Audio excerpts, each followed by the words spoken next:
Have you seen that replay, buddy? All right, man, I'm done talking to you. You can't be done talking to me right here facing me. I back. Trust me, I back. Dana! 60 G's, baby!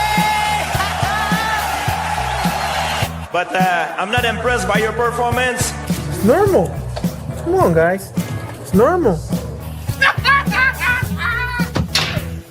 You'll do nothing. You'll do nothing. I'm the man of the hour, Joe. Too sweet to be sour. What you see is what you get, and what you don't is better yet. I'm the women's pick. I'm the men's regret. And if you win against Chael Sonnen, you made a bad bet. I don't have much left to say other than you have seen nothing yet.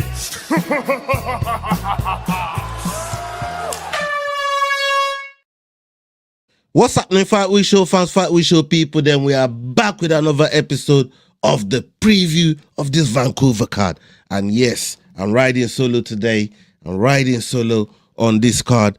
Maybe McDane might join me before the card's done. Yeah, he's got family matters going on right now. So big up to everybody that's watching us live, whether you're watching on playback as well. Salute to every single one of you. This Vancouver card, man. It's all right. It's all right. You know what I mean? I ain't really too high on it. But you know what? Beggars can be choosers. I fucked up with my picks last week. McDane ain't let me hear the last of it yet. Yeah, man. I've been dealing with that shit. You know what I mean? But we're here. We're here. Salute to JPL Hooper. Big up yourself, brother. Salute. Yeah, we got this Vancouver card. It's all, the cards are all right, you know what I mean? Especially the main event. But if there's a fight that I'm really looking forward to on there, I'll probably say the Frivola and maybe Frivola Kaunes, because I want to see Frivola fight Danny Barlow as well. You know, that's gonna be a good fight. Charles Jourdain, the Charles Jourdain fight is it's gonna be. There's a couple fights on there, you know what I mean. But I'm not really too gassed about this card like that, man. I'm waiting on the next one though. The next one's gonna be the big one, you know what I mean. That's the card that we're really waiting on. But we're here to talk about the Vancouver card. And before we go right ahead, I'm gonna pull up the table so everybody can see where man's at on the table. I'm 6 points behind McDane. God damn it. Is it 6 points? No shit. That's 7 points. That's 7 points behind McDane. For some reason, you know, mirror in the ceiling moments. I forgot to put my picks in. I left the road wide open for McDane to drive on now. So I got some catching up to do. And one of the reasons as well I put it down to, we didn't do a show for last week, so I that shit just slipped my fucking mind. It's an expensive mistake. Believe you me, people. It's an expensive mistake. We've got 8 cards to go, and I got 7 points behind him. That could be a point a card, even if I'm on a consistent bit of catching him point by point. That shit's gonna be difficult. We might take it to the wire, or I might even just drop further back. So there's no telling what could happen here. There's no telling what could happen, man. But yeah, I'm fucking worried, man. I'm worried. Big up JPL, man. Big up yourself, my bro. Salute to you, brother. Okay, let's get into the card. Let's see what we got going on here. We got Melissa Corden versus Tainara Lisboa. Tainara Lisboa coming in with a record of 7-3, and Melissa Corden coming in with a record of 6-2. This fight is happening in the bantamweight division, people, and we got Melissa fighting out of Canada and Tainara fighting out of Lisboa. Croden's coming in as a favorite here at -130, and we got Lisboa coming in as an underdog of +100. I'm going to be going with Lisboa. She's going to be my first underdog on this. I'm going to be going with Lisboa. Yeah, she's coming off a loss.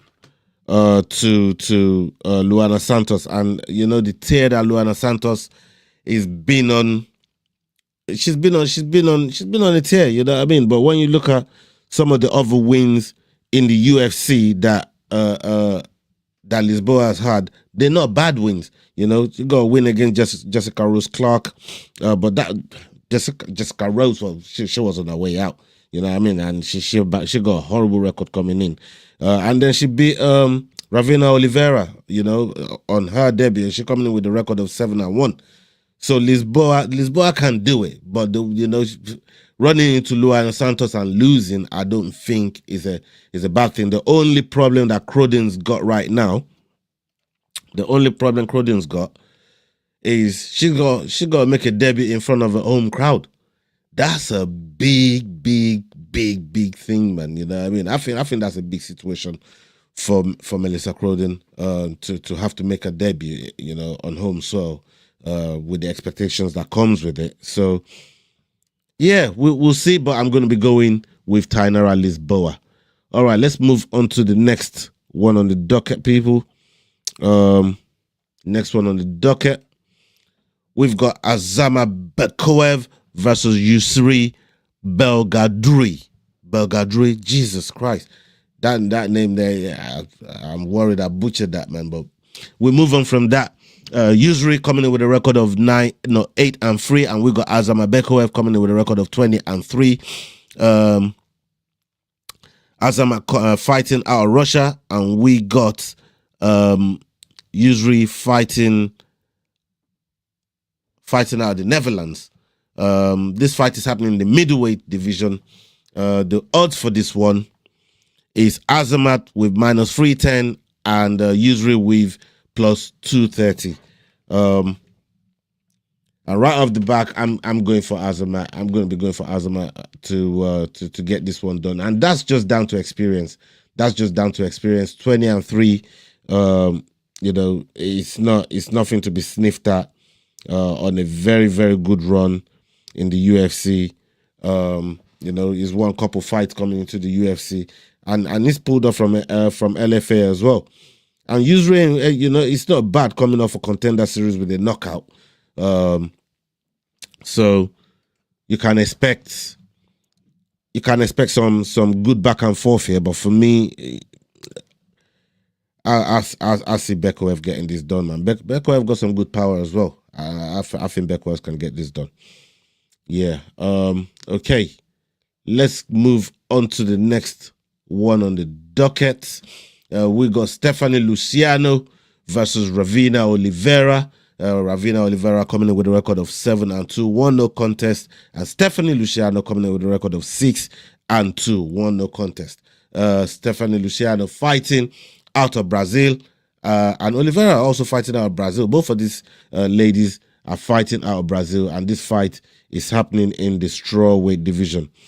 The odds for Ravina is +240 coming in as the underdog, and Stephanie coming in as a favorite with -330. And I'm going to be going with I'm going to be picking the favorite here in Stephanie Luciano. Stephanie Luciano, again, another one coming off a loss to Sam Hughes. It wasn't a bad loss. You know, when you come to look at it, it wasn't a bad loss. Coming off to Sam Hughes on a split decision loss, I don't think it's a bad loss. And Oliveira as well. You know, coming off a loss to Lisboa. This was the fighter we spoke about earlier on, and there's no reason that Stephanie Luciano shouldn't really get this done.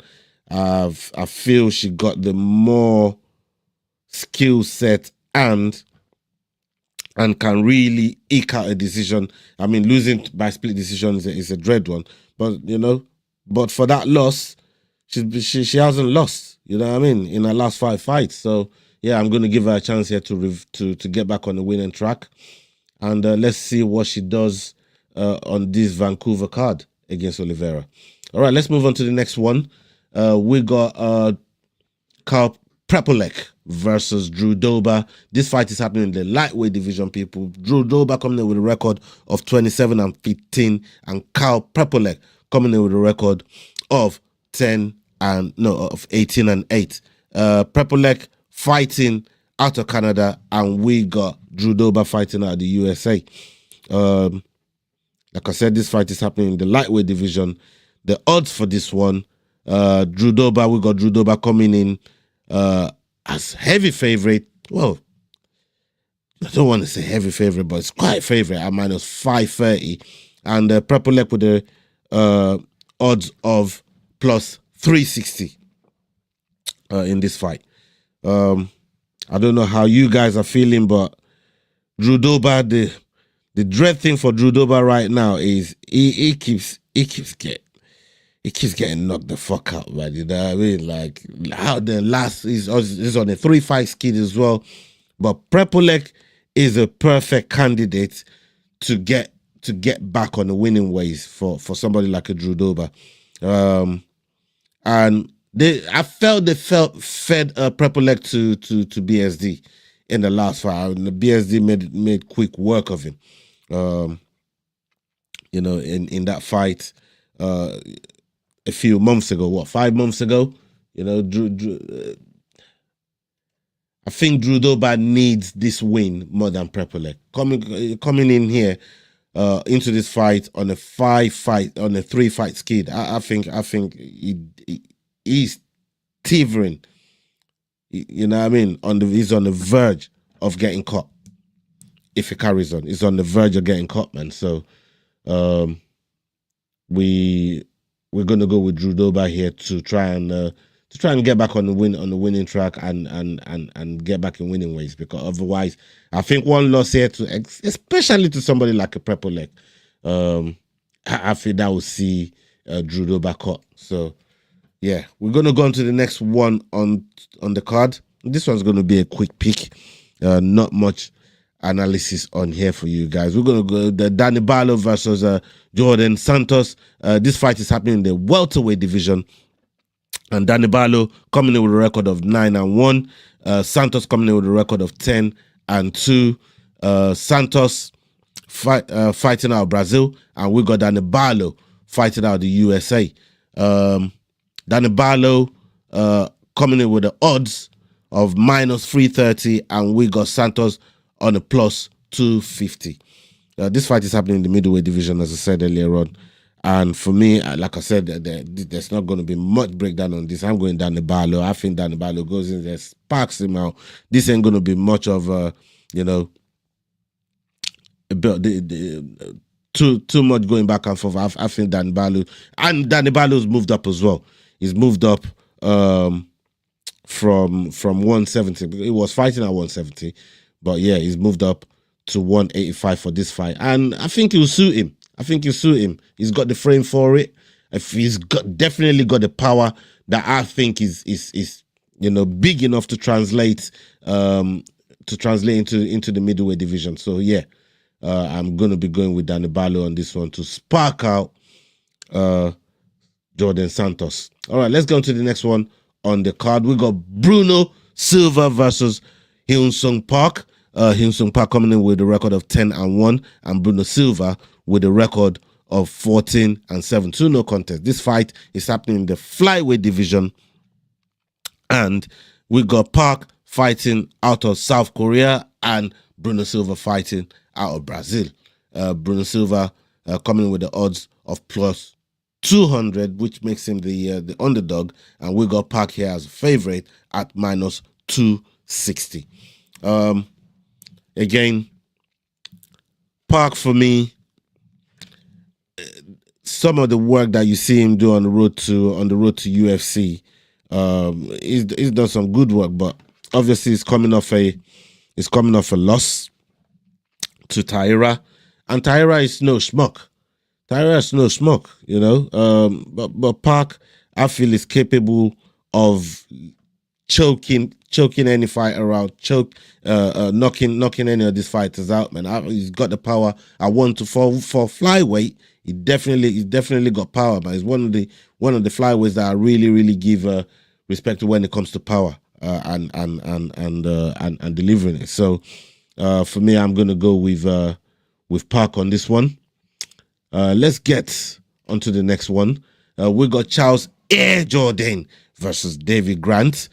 Charles Air Jordan coming in with a record of 16-8, 1 no contest, and David Grant with a record of 15-7.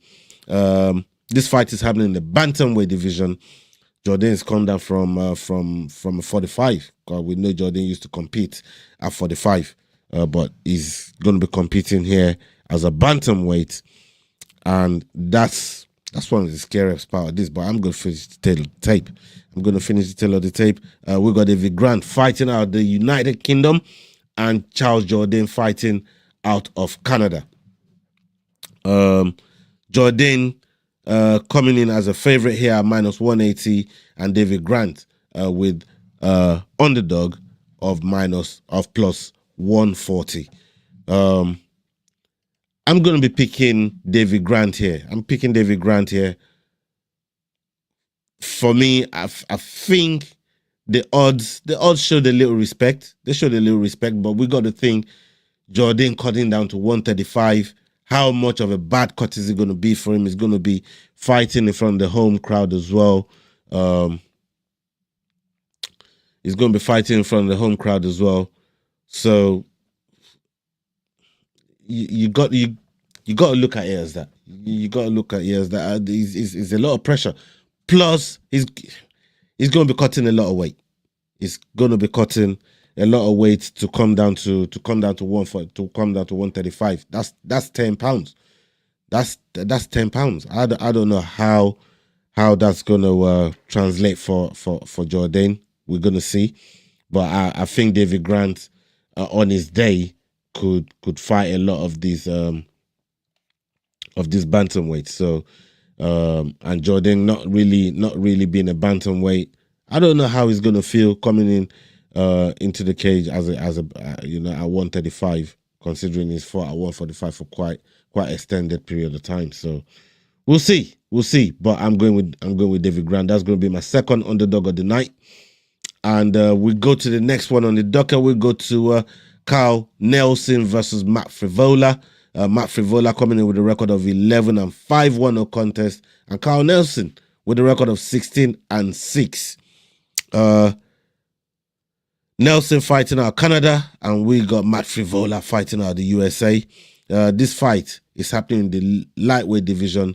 We got Frivola coming in as a favorite, and Carl Nelson coming in as an underdog here. I'm going to be going with Steamroller Frivola on this one here. I know he's coming off a skid as well, just kind of like Drew Dober. And funnily enough, he's one of the guys that knocked off Drew Dober as well, man. You know what I mean? But he's coming off a 2-fight skid. One against Benoit Saint-Denis and Fares Zion. And if you look at the trajectory of those guys, it's no shame losing to them. It's how we lost to them. You know what I mean? It's the knockout. It's the heavy fucking knockout as well, especially the BSD one. That one there was absolutely horrendous. So but I want to see him coming back to winning ways now, and let's hope he gets it done. So I'm going to be going with Frivola on this one, and we go on to the next one. We go to Cody Gibson versus Oriki Leng. Cody Gibson coming in with a record of 21-11, and Oriki Leng coming in with a record of 25-12. Oriki Leng fighting out of China, and we got Cody Gibson fighting out of the USA.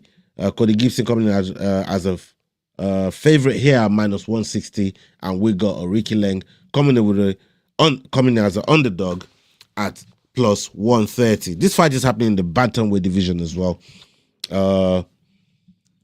Right off the back, I'm going to be going with Cody Gibson. And I'll tell you why. Cody Gibson is a relentless son of a gun. He just keeps going and fighting. Having that fight there with Damon Blackshear, it didn't really do him any justice. He didn't really do him any justice. But I think Cody Gibson can really go in there and get this done against Oriki Leng. Oriki Leng coming. I mean, how old is Oriki Leng now? Right, he's gonna be 33. So you know, he's got mileage though.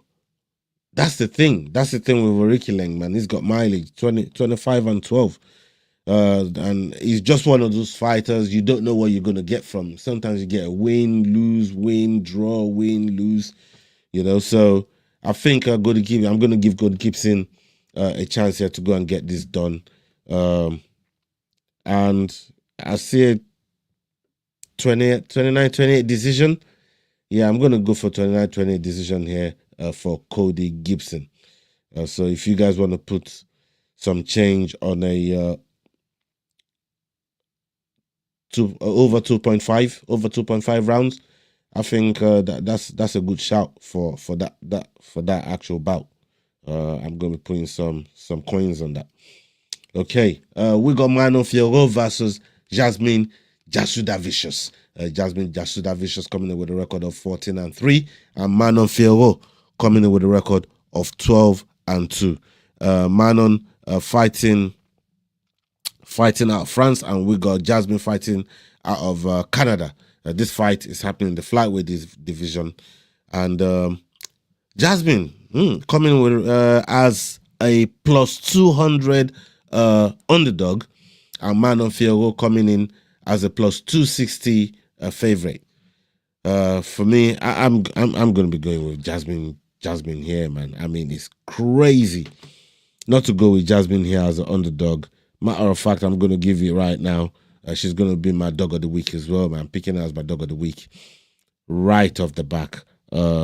She's fighting on home, so she's on a bloody tear. And look, I have mad respect for Manon Fiorot. You know, she's been in there with the best, or somebody that I regard as the best, in Valentina Shevchenko. But at the same time, I've got to show respect to Jasmine here, man. The sort of wins that she's been putting together, very, very impressive wins as well. Submitted Jessica Andrade, who's been in championship bouts before. Mero Bueno Silva got decision win over her, who's also been in championship fights. You know what I mean? Ariana Lipski dust her out. You know, all these fights are all in the last year. She's been absolutely busy. This is going to be her 4th fight of the year. That's how busy she's been. So I don't think anyone's slowing her down. And look, Manon Fiorot, she's tough. You know what I mean? She's one of those fighters. You know, she took Shevchenko to a decision. I think this fight's gonna. I don't see a finish here. I see a decision here. I don't see a finish. But I think Jasmine definitely turns it on as the rounds go on. So Jasmine for the win here. That's my 3rd underdog. And on top of that, that's my dog of the week. Okay, we'll go to this one here. Marlon Chiovera versus Ayman Zahabi. Ayman Zahabi coming in with a record of 13-2. And we got Marlon Vera with a record of 23-10. 1 no contest. Marlon Vera fighting out of Ecuador. And we got Zahabi fighting out of Canada. Zahabi coming in with a odds of -140, and Marlon Vera coming in with plus 110 as an underdog. That's crazy. I mean, the experience that Marlon Vera got in the sport to make I don't know, to make him an underdog in this fight. I mean, look, Zahabi, this guy got experience. He's got good trainers around him. You know what I mean? They got that GSP connect, and you know, they're a real student of the game. They're a real student of the game, but Marlon Vera, man. I mean, let me check this out real quick. Let me look this up real quick. When you look at, oh yeah, Marlon Vera coming off a skid as well against all right, okay. I can see why the odds are slightly skewed against Vera here. And that's coming off them 2 losses, but you got to look at the 2 people that is lost to as well. These are championship level fighters, as far as I'm concerned, and Sean O'Malley and Davison Figueiredo. So, you know, coming as an underdog against Zahabi is a bit mad still, but I hear it. But I'm going to be going with Chito Vera here though. I'm picking Chito Vera for this fight. Okay, we'll go to the next one, which is the co-main of the evening. We got Kevin Holland versus Mike Mallow. Kevin Holland coming in with a record of 28 and 14, and Mike Mallow with a record of 12-2, 1-0 contest. This fight is happening in the welterweight division. We got Mike Mallow fighting out of Canada and Kevin Holland fighting out of the USA. Kevin Holland coming in as a big favorite. Not big favorite, but favorite nonetheless, as -100, and Mike Mallow at -130. This is more of a pick'ems, really. You know what I mean? He's just leaning a little bit more towards Kevin Holland. And this fight's happening in the welterweight division. I'm going with Kevin Holland on this one. Again, it's another one that's been doing his thing, you know. But then again, Mike Mallow is fighting on home soil. You know what? I like Mike Mallow as well. You know, I like what he's been doing. This is one I've definitely gone back and forth on. Definitely got back and forth on this one. He's you know, he's coming off wins against Trevon Giles and Charles Ratke. But are those guys, have they seen the likes of the people that Kevin Holland is seeing and been in there with? That's the problem. But then there's that home ground, that home soil advantage for Mike Mallow. You know what? Let's go with Mike Mallow. Why not? I'm going to go with Mike Mallow on this one. Taking another underdog. Okay. And we go for the main event of the evening. We got Rhaenyra Derrida versus Brendan Allen. Brendan Allen coming in with a record of 25-7, and RDR with a record of 21-2. RDR fighting out of the Netherlands, and we got Brendan Allen is fighting out the USA. This fight is happening in the middleweight division. And for me, for my money, give me RDR. I like Brendan Allen's. I think Brendan Allen is a good fighter, but sometimes his IQ fucks with me, bro. His IQ fucks with me. I don't know with some of the decisions that he makes, but there's no one in that division that RDR cannot sub. I'm going to put that out there. There's no one that I don't think that RDR can sub, but it's some of the decisions it makes in between trying to make that happen. And that's why I question, you know, Brendan Allen in this fight. And RDR is one of those guys that can pull off a submission too and can fuck you up with, you know, so he's got some serious Muay Thai. You know what I mean? He can get you with one of those. So it's going to be an interesting fight for sure. And I'm sure my guys, my compatriots, and all the guys on this table right here are going to be putting their picks in for Leroy. Salute to everybody that got locked in with me, whether you're watching on live or on playback. Salute to every single one of you. We're going to be back with Dust Up Shakedown next week with Black Panther. Black Panther is going to be joining us next week for Dust Up Shakedown. And yeah, we're going to break down some topics. We're going to hear what he got going on. And Gift Day Walker, who's been on this show recently as well. He's going to be competing in the UAE this weekend as well. So keep an eye out. We're going to have him back to come give us some reactions from that UAE card. And our boy Kraken is in PFL right now. So, you know, all the guys are moving around. A few of them are indispensed. Some with work, some with travel. Olin, salute to Olin, is out there doing something for Miss Mary. So big up to Olin as he prepared to make his trip to the south to go see my boy Basement Jacks and S-Dogs MMA as well. So yeah, man, big up to all those guys, man. Salute to all those guys. Big up on yourself, people. I'm going to sign out right now and up onto the next video. Hasta la vista. Salute. We're out. Love. Hey guys, this is John Anik from the UFC. You're watching the Fight Week Show. Please subscribe. Not now, but right now. Subscribe to the Fight Week Show. We'll see you guys on the road soon.